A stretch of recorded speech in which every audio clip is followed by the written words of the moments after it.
10 এপ্রিলের মধ্যে বাসভবন বরাদ্দ পাবেন এমপিরা। জাতীয় সংসদ কমিটির প্রথম বৈঠকে চিফ হুইপ, কাল বসছে সংসদের পরবর্তী অধিবেশন।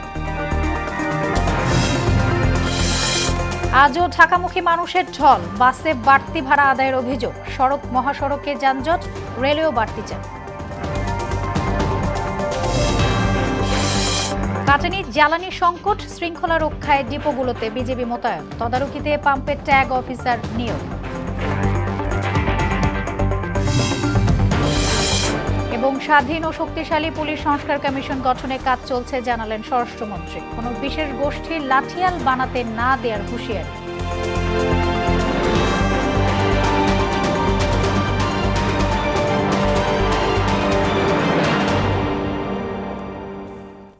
আসসালামু আলাইকুম, স্বাগত মোহনা সংবাদে। এতক্ষণ শুনছিলেন শিরোনাম, আর পুরো সংবাদ জুড়ে আছে আমি সোনিয়া ইসলাম।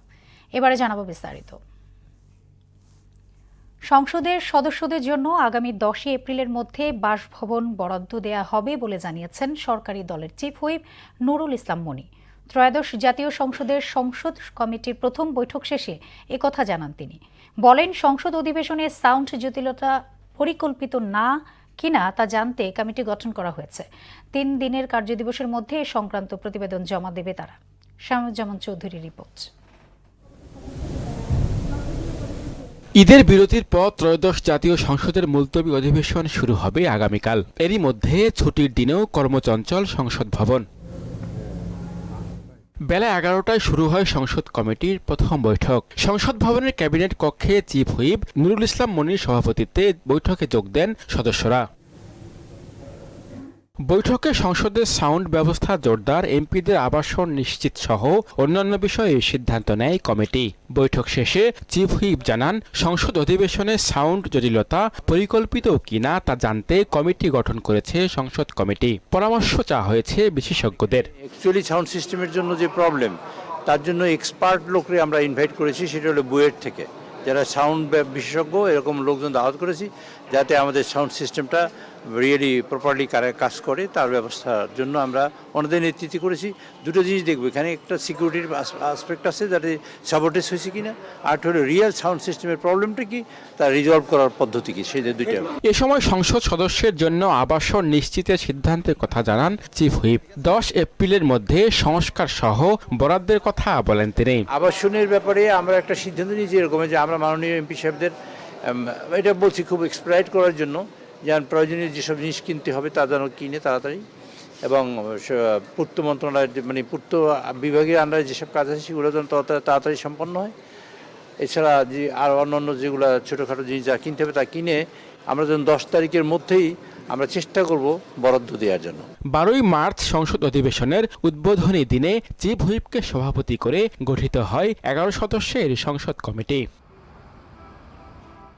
শামীমুজ্জামান চৌধুরী, মোহনা সংবাদ, ঢাকা। প্রধানমন্ত্রী হিসেবে দায়িত্ব গ্রহণের পর প্রথমবারের মতো দলের কেন্দ্রীয় কার্যালয়ে বসছেন বিএনপি চেয়ারম্যান তারেক রহমান। কিছুক্ষণের মধ্যেই তার নয়াপল্টনের কার্যালয়ে পৌঁছার কথা রয়েছে।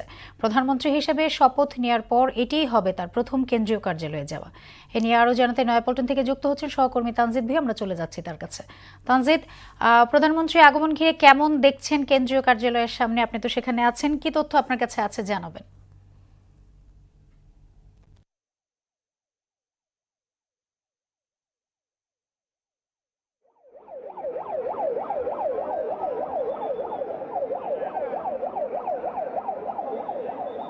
জি ধন্যবাদ। আপনি যেমনটি বলছিলেন যে প্রধানমন্ত্রী তারেক রহমান তিনি প্রধানমন্ত্রী হওয়ার পর কিন্তু বিএনপির যে কেন্দ্রীয় কার্যালয় রয়েছে সেই কেন্দ্রীয় কার্যালয়ে প্রথমবারের মতো প্রধানমন্ত্রী হিসেবে তিনি কিন্তু এই প্রথমবারের মতো আসছেন প্রধানমন্ত্রী তারেক রহমান। তার আগে কিন্তু ডিসেম্বরের, আপনি জানেন যে ডিসেম্বরের 25 তারিখ বিএনপির ভারপ্রাপ্ত চেয়ারম্যান ছিলেন, তখন তিনি দেশে প্রত্যাবর্তন করেছিলেন দীর্ঘ 18 বছর পর যুক্তরাজ্যে থাকার পর। তারপরে কিন্তু 29শে ডিসেম্বর এই যে বিএনপির কেন্দ্রীয় কার্যালয় রয়েছে সেখানে কিন্তু এখানে এই তখন তিনি ভারপ্রাপ্ত চেয়ারম্যান ছিলেন, তখন কিন্তু সেখানে আসছিলেন।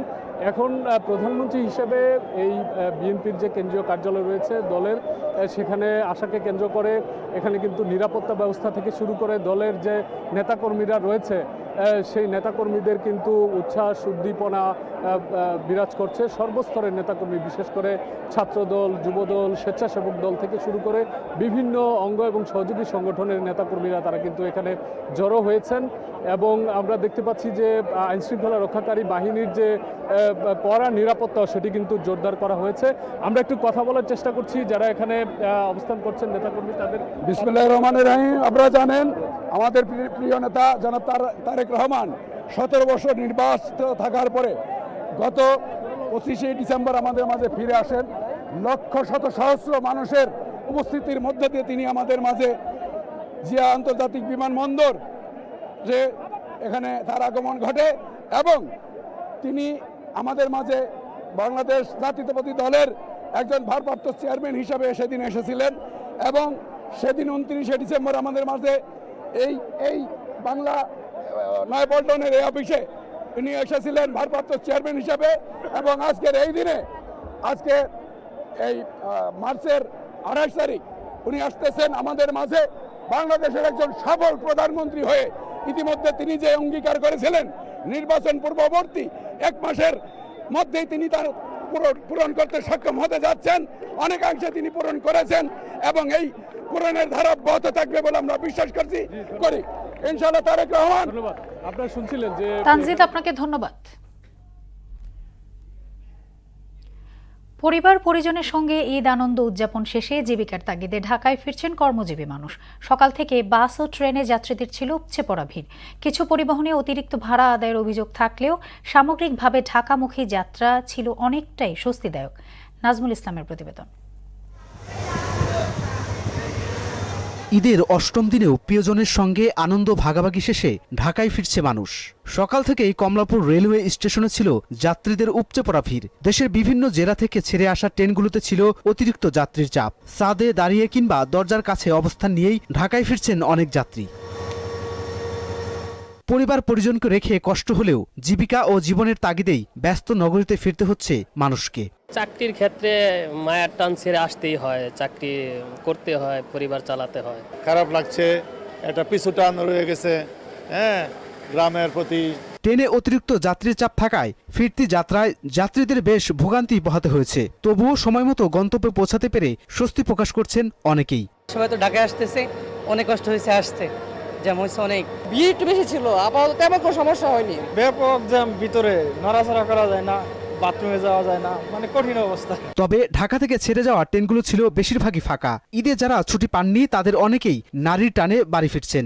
ঈদের ছুটি পাই না, ঈদের পরে যাচ্ছে, কাজ ছিল অনেক মালিকের, অনেকে ঘোরাঘোরা করছে, দিক সেদিকে আসছে, তারা ছুটি শেষ করে তারপর আমাকে ছুটি দিতে আসছে। ঈদে আমি ছুটি পাইনি তো, তাই আমি ঈদের পরে বাড়িতে যাচ্ছি। এদিকে বাস স্টেশনে ব্যাপক চাপ রয়েছে দূরপাল্লার বাসের। একই সঙ্গে অনেকে গ্রামের পথে রওনা দিচ্ছেন। এতে টার্মিনাল এলাকায় প্রবেশ ও বহির্গমন উভয় পথেই বেড়েছে ব্যস্ততা। কিছু পরিবহনের যাত্রীদের অভিযোগ, তাদের কাছ থেকে আদায় করা হচ্ছে অতিরিক্ত ভাড়া।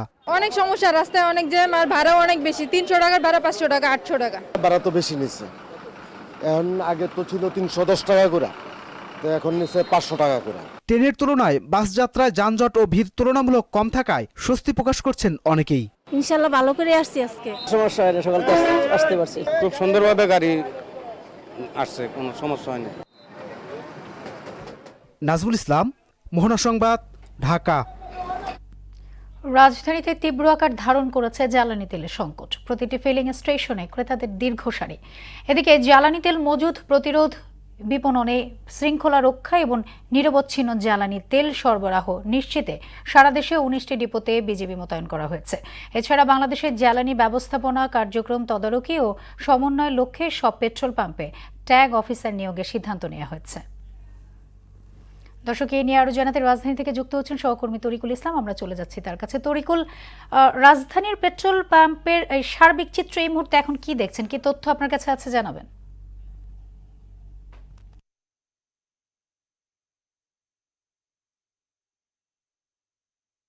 সোনিয়া, এই মুহূর্তে আমি অবস্থান করছি মালিবাগের একটি পেট্রোল পাম্পে। এখানে এসে যেটি দেখতে পেয়েছি যে এই পেট্রোল পাম্পটিতে অকটেন এবং ডিজেল উভয়ই এর চাহিদা থাকলেও এখানে সেই পরিমাণে মজুত নেই। এখানে মাইকিং করা হচ্ছিল যে ডিজেল অকটেল নেই, যারা এটির জন্য এসেছে তাদেরকে ফিরে যাওয়ার কথা বলছিলেন। সোনি, আপনার মাধ্যমে একটু দর্শকদের জানাতে চাই সেটি হচ্ছে দেশে মোট ডিজেলের চাহিদা প্রায় প্রতিদিন 12,000 টন এবং ডিজেল এবং অকটেনের চাহিদা প্রায় 1 লক্ষ টনের কাছাকাছি। তো জ্বালানি প্রতিমন্ত্রী বলছিলেন সাংবাদিকদের যে দেশে যে পরিমাণে জ্বালানি তেল মজুত রয়েছে সেটিতে আগামী 90 দিনের মতো চালিয়ে যাওয়া যাবে। তবে এই পেট্রোল পাম্পগুলোতে যেটি দেখা গেছে যে গাড়ির যে দীর্ঘ লাইন এবং ক্রেতারা এসে সেই পরিমাণ তাদের চাহিদা মোতাবেক পেট্রোল ডিজেল পাচ্ছেন না, কেউ অকটেন পাচ্ছেন না এবং ক্রেতারা হতাশা প্রকাশ করেছেন। এবং আমি এই মুহূর্তে একজন ক্রেতার সাথে একটু কথা বলতে চাই যে আপনি কতদিন যাবত এখানে অপেক্ষা করছেন জ্বালানি তেলের জন্য এবং আপনার চাহিদা মোতাবেক পাচ্ছেন কিনা? না, আমি মনে আজ 2 দিন ধরে ওয়েট করতেছি। বৃহস্পতিবার এসে গেছি, তা বলতেছে তেল নাই, 2 দিন পরে এসে। আমি আজকে আবার যোগাযোগ করতে গেছি, আমার গাড়িটা বের করতেছি না। বাসাতে তো মনে ইমার্জেন্সি যে কোনো মেডিকেলে যা লাগতে পারে, আমি আজ 2 দিন ধরে তেল পাচ্ছি না। আমার যেমনটি সরিয়া শুনছিলেন যে ক্রেতারা এসে চাহিদা মোতাবেক তাদের তেল পাচ্ছে না এবং এই তেল সরবরাহ নিশ্চিত করার জন্য সরকারের পক্ষ থেকে দেশের 9টি জেলাতে 19 প্লাটুন বিজিবি নিয়ন্ত্রণ করছে। সর্বশেষ রাজধানী মালিবাগ থেকে এই সংবাদ ছিল আমার কাছে। সোনিয়া। তরিকুল, আপনাকে ধন্যবাদ। জ্বালানি তেলের তীব্র সংকট দেখা দিয়েছে চাঁপাইনবাবগঞ্জে। এতে ভোগান্তি পোহাতে হচ্ছে কৃষক ও পরিবহন সংশ্লিষ্টরা। এতে আমসহ কৃষিপণ্য উৎপাদনে ব্যাহত হওয়ার শঙ্কায় রয়েছেন কৃষকরা। তাদের অভিযোগ, বিভিন্নভাবে চেষ্টা করেও চাহিদা মতো তেল পাচ্ছেন না। যদিও পাম্প কর্তৃপক্ষ বলছে পর্যায়ক্রমে সরবরাহ করা হচ্ছে জ্বালানি তেল। শহীদ ইসলামের প্রতিবেদন, জানাচ্ছেন মাহমুদ আক্তার। জ্বালানির সংকটে চাঁপাইনবাবগঞ্জ জেলার বেশিরভাগ ফিলিং স্টেশন বন্ধ রাখা হয়েছে। যেসব স্টেশনে রয়েছে সেগুলোতেও সীমিত পরিমাণে তেল বিক্রি করা হচ্ছে। এতে বাস, ট্রাক, মোটরসাইকেল সহ বিভিন্ন যানবাহন চালকদের চরম ভোগান্তিতে পড়তে হচ্ছে। ক্ষোভ দেখা দিয়েছে চালকদের মধ্যে। অন্যদিকে চলতি মৌসুমে আম ও গম সহ কৃষি উৎপাদনে ব্যাহত হওয়ার কথা বলছেন কৃষকরা। এমন অবস্থায় পড়েছি, না পারছি তেলের কারণে গম কাটতে, না পাইপ দিয়ে কেটে, না তেলের কারণে মারতে পারছি। আম চাষি ভাইয়ের জন্য ধরে যেরকম যদি হয়তো দুর্ভিট পড়ে যাবে। তেলের যে সংকট, হয়তো সমস্যা, কাজ করা, ফিল্ড পর্যায়ে কাজ করা খুব কঠিন। আমরা তো কাজ ফেলে এখানে আসছি, তাহলে আমার মতো হাজার হাজার লোক এখানে আছে না ভাই, তাহলে এটা কি দেশের অবস্থায় না? এদিকে ফিলিং স্টেশন সংশ্লিষ্টদের দাবি, গেল 1 সপ্তাহ ধরে চাহিদা অনুযায়ী তেল পাচ্ছেন না তারা। ফলে গ্রাহকদের চাহিদা মতো তেল দিতে পারছেন না। গাড়ি আসার আগে যেটা তেল ছাড়বো, আমরা কালকে কতটি পাবো না পাবো, তো তখন এটা তার পরবর্তীতে আমরা বিক্রয় করবো। অন্যদিকে সরকারি নির্দেশনা অনুযায়ী জ্বালানি তেল বিক্রি নিশ্চিত করা হবে বলে জানান চাঁপাইনবাবগঞ্জ 1-এর সংসদ সদস্য কেরামত আলী। অনিয়ম বা কৃত্রিম সংকট সৃষ্টি করা হলে প্রশাসনকে কঠোর ব্যবস্থা নেওয়ার তাগিদও দেন তিনি। নিয়ম বহির্ভূত কোনো তেল নিতে পারবে না। স্থানীয় লোকেদের বড় এটা সেটা দেখছে, এটা করা যাবে না। আমার ক্ষমতা আছে, আমার দল আছে, এটা করা যাবে না। এখন থেকে কৃষকের তেলের টাইম একটা আলাদা করে দেবো। কৃষকের গাড়ি এসে তেল এসে মোটরসাইকেল আসবে না, তখন দেখবে লেখা থাকে এই সময় মোটরসাইকেল তেল পাওয়া যাবে না। কৃত্রিম সংকটটা দূর হলে পরবর্তী সময়ে যদি সব পেট্রোল পাম্প চালু হয়ে যায় তাহলে আর অসুবিধা হবে। জেলায় মোট 32টি ফিলিং স্টেশনে শীঘ্রই জ্বালানি তেল সরবরাহ নিশ্চিতে কার্যকরী পদক্ষেপ নেওয়ার দাবি জানান সবাই। মাহমুদ আক্তার, মোহনা সংবাদ। জ্বালানি তেলের সংকট নিয়ে আরো জানাতে এবার কুমিল্লা থেকে যুক্ত হচ্ছেন সহকর্মী শাহাবুদ্দিন। আমরা চলে যাচ্ছি তার কাছে। শাহাব, কুমিল্লার তেল পাম্পগুলোর চিত্র এই মুহূর্তে কেমন দেখছেন, জানাবেন।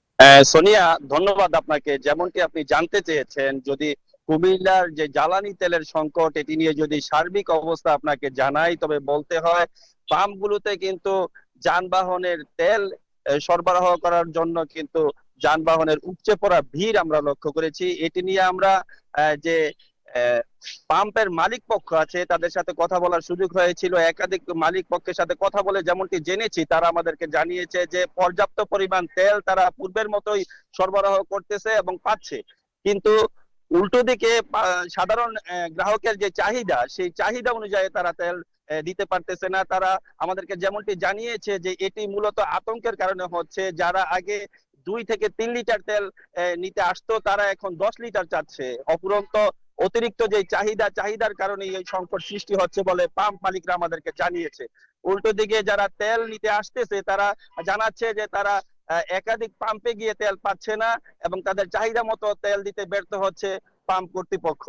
আমরা যদি প্রশাসনিক বিষয়ে আপনাকে বলি তবে বলতে হয় কুমিল্লায় কিন্তু এ পর্যন্ত বিজিবি মোতায়েনের যে কথা সেটি কিন্তু পুরোপুরি প্রস্তুত রয়েছে বিজিবি, কিন্তু এখনো মাঠ পর্যায়ে আমরা কিন্তু বিজিবির উপস্থিত। তো এই ছিল কুমিল্লা থেকে জ্বালানি তেল নিয়ে আমার কাছে সর্বশেষ। সোনিয়া। সাহাব, আপনাকে ধন্যবাদ। পুলিশকে কোনো বিশেষ গোষ্ঠীর লাঠিয়াল বাহিনীতে পরিণত করা হবে না বলে সাফ জানিয়ে দিয়েছেন স্বরাষ্ট্রমন্ত্রী সালাউদ্দিন আহমদ। বলেন, স্বাধীন ও শক্তিশালী পুলিশ সংস্কার কমিশন গঠনে কাজ করছে সরকার। সাইবার অপরাধ দমনে পুলিশকে আরও দক্ষ হতে হবে। সকালে রাজশাহীর সারদা পুলিশ একাডেমিতে 43তম বিসিএস ব্যাচের সহকারী পুলিশ সুপারদের সমাপনী কুচকাওয়াজ অনুষ্ঠানে এসব কথা বলেন তিনি।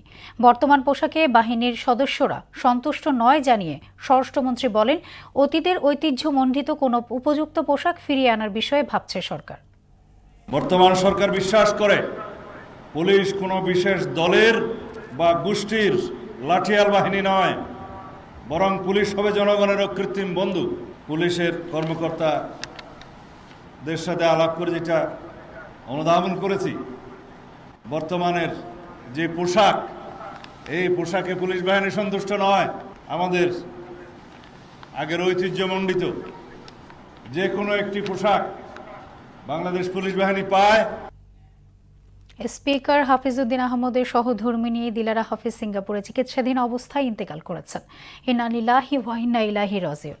তার মরদেহ কাল সন্ধ্যায় দেশে আনা হবে। পরদিন সংসদ ভবনের দক্ষিণ প্লাজায় বেলা 11টায় অনুষ্ঠিত হবে প্রথম নামাজে জানাজা। এরপর বাদ জোহর সেনানিবাসে কেন্দ্রীয় মসজিদে জানাজার পর বনানী সামরিক বাহিনীর কবরস্থানে দাফন করা হবে। রাজধানীতে প্রতি বছর বর্ষা মৌসুমে মশার প্রাদুর্ভাব উদ্বেগজনক হারে বৃদ্ধি পায় উল্লেখ করে ঢাকা উত্তর সিটি কর্পোরেশনের বিশেষ মশক নিয়ন্ত্রণ কর্মসূচি নিয়েছে। সকালে রাজধানী Dhaka residential model school and কলেজে এই কার্যক্রম উদ্বোধন করেন প্রতিষ্ঠানটির প্রশাসক মোহাম্মদ শফিকুল ইসলাম খান। বলেন, ঢাকায় 536টি স্কুলে পর্যায়ক্রমে মশক নিধনে অভিযান অব্যাহত থাকবে। এছাড়াও ঢাকা জুড়ে চলবে মশক নিধন কার্যক্রম। এই উদ্যোগে সকলের সহযোগিতা কামনা করেন তিনি। ঢাকা উত্তর সিটি কর্পোরেশনের আমি প্রশাসক হিসাবে কিংবা অন্যান্য কর্মকর্তা যারা আছেন, আপনারা যদি সহযোগিতা না করেন চাইলে হয়তোবা আমরা সকল সমস্যা একসাথে সমাধান করতে পারবো না। এই 536টি স্কুল আছেন, প্রতিটি পর্যায়ক্রমে আমরা এটাকে অব্যাহত রাখবো, যাতে করে আমাদের স্কুলের ক্যাম্পাস এবং কলেজ ক্যাম্পাসে এই ডেঙ্গুর যে আবির্ভাব সেটিকে প্রতিরোধ করার জন্য। কক্সবাজারের টেকনাফের নাফ নদী থেকে 3টি নৌকাসহ 15 জেলেকে মিয়ানমারের সশস্ত্র বিদ্রোহী গোষ্ঠী আরাকান আর্মির সদস্যরা ধরে নিয়ে গেছে। সকালে শাহপরীর দ্বীপ ঘোলারচর সংলগ্ন নাইক্ষন্দিয়া এলাকার মাছ শিকারের সময় তাদের ধরে নিয়ে যায় বলে জানান সাবরাং ইউনিয়ন পরিষদের সদস্য আব্দুল্লাহ মান্নান। বিষয়টি বিজিবি ও স্থানীয় প্রশাসনকে জানানো হয়েছে। এই ঘটনায় মাছ ধরার নৌকার মালিক ও জেলেরা আতঙ্কের মধ্য দিয়ে রয়েছে বলে জানান তিনি। ভোরের স্নিগ্ধতায় স্বাস্থ্য সচেতন মানুষের পদচারণায় প্রাণ ফিরে পেয়েছে হাতিরঝিল। উপলক্ষ ক্লাব 30 স্পিরিট রান। স্বাস্থ্য সুরক্ষায় দৌড়কে জনপ্রিয় করতে প্রায় 1000 দৌড়বিদদের অংশগ্রহণের এই প্রতিযোগিতার আয়োজন করে প্রতিষ্ঠানটি, যেখানে বড়দের পাশাপাশি শিশুদের পদচারণায় মুখর ছিল ফান রান। ইভেন্টের মূল slogan rewrite your on story. এই আয়োজনের সার্বিক ব্যবস্থাপনায় ছিল অ্যাক্টিভ প্লাস বাংলাদেশ, বিশেষ সহযোগিতায় ছিল দলছুট এবং অ্যাসোসিয়েশন পার্টনার হিসেবে যুক্ত ছিল 0204 বাংলাদেশ।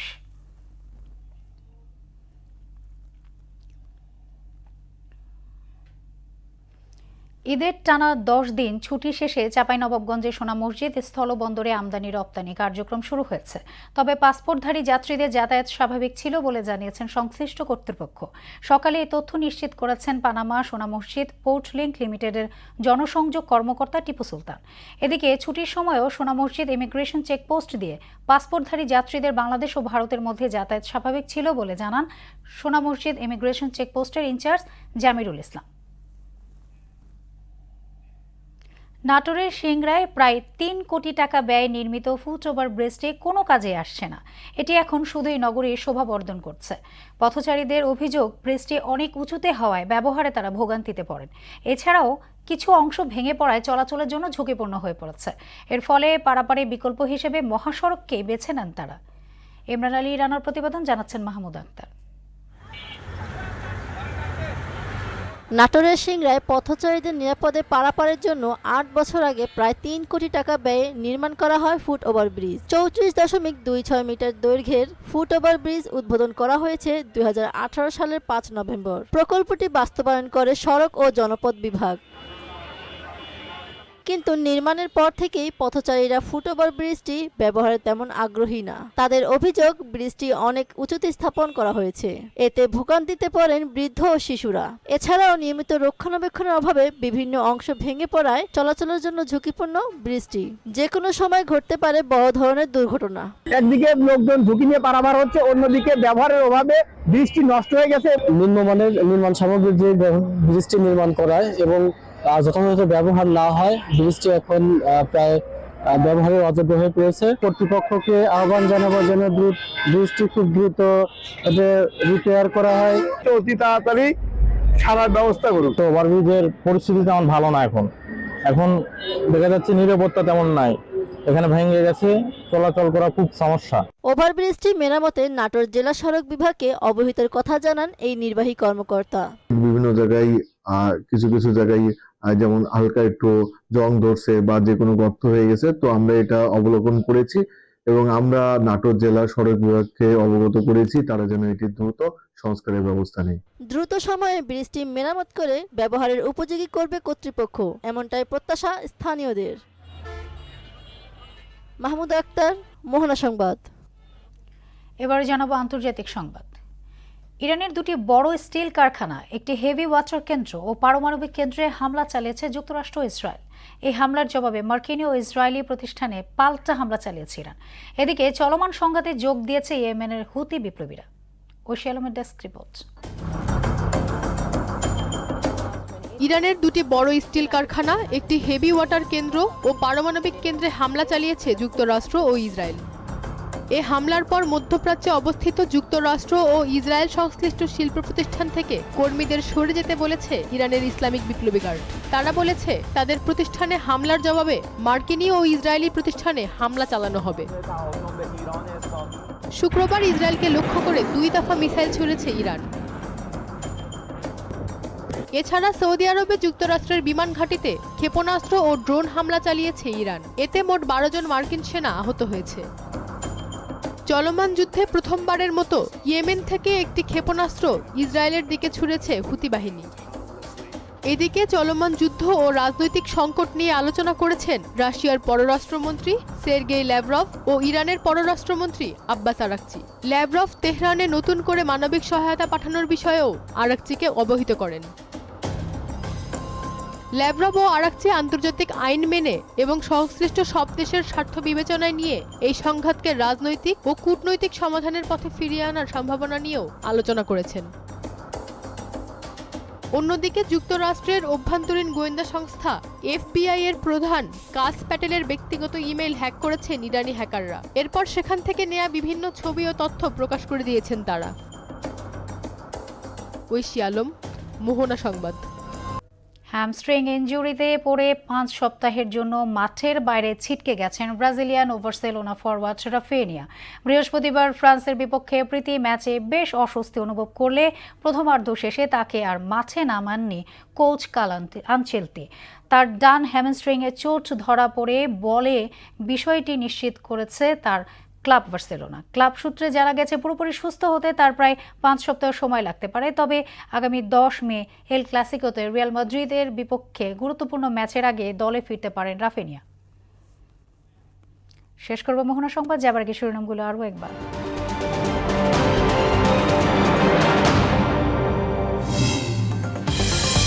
10 এপ্রিলের মধ্যে বাসভবন বরাদ্দ পাবেন এমপিরা। জাতীয় সংসদ কমিটির প্রথম বৈঠকে চিফ হুইপ। কাল বসছে সংসদের পরবর্তী অধিবেশন। আজও ঢাকামুখী মানুষের ঢল। বাসে বাড়তি ভাড়া আদায়ের অভিযোগ। সড়ক মহাসড়কে যানজট, রেলেও বাড়তি চাপ।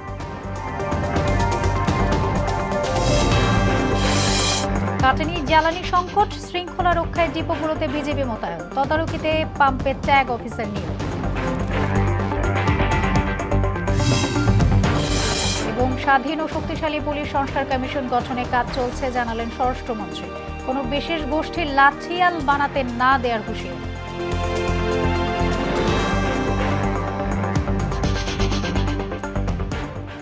এই ছিল মোহনা সংবাদে। পরবর্তী সংবাদ রাত ৯টায়। মোহনার সবশেষ খবর জানতে ভিজিট করুন www.mohana.tv। সংবাদ দেখতে পারেন ফেসবুক, ইউটিউবে।